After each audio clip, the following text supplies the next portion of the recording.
चल जाएगा अपने सिरवा के संकट टल जाएगा।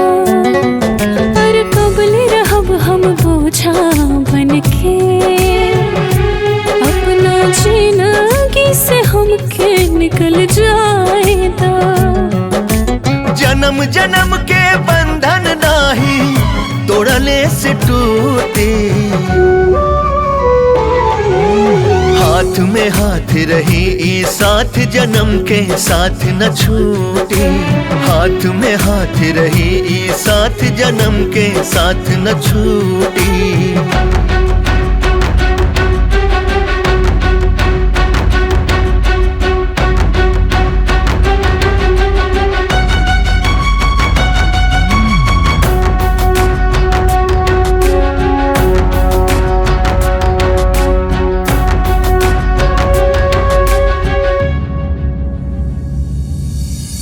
सिर के दर्द बन के कबले हमरा हब, दुखवा न हमरो अब रायन हो। एही से तक कहिला ए हो बलराम जी, हम कतही चल जाइन हो। सगरो जमाना भले हमरा से चाहे हो रूठी, हाथ में हाथ रही ई साथ जन्म के साथ न छूटे। हाथ में हाथ रही ई साथ जन्म के साथ न छूटे।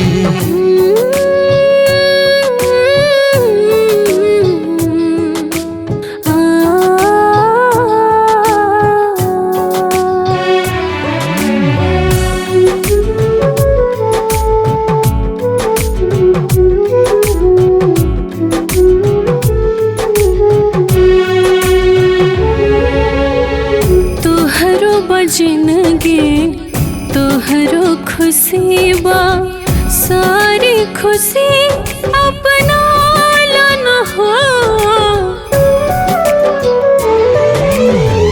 हमरा के हमरे हाल पे छोड़ा, पीछा हमसे छोड़ा लन हो। तोहरा के छोड़ब जहिया हमर अर्थी हो उठे। हाथ में हाथ रही ई साथ जन्म के साथ न छूटे। हाथ में हाथ रही ई साथ जन्म के साथ न छूटे।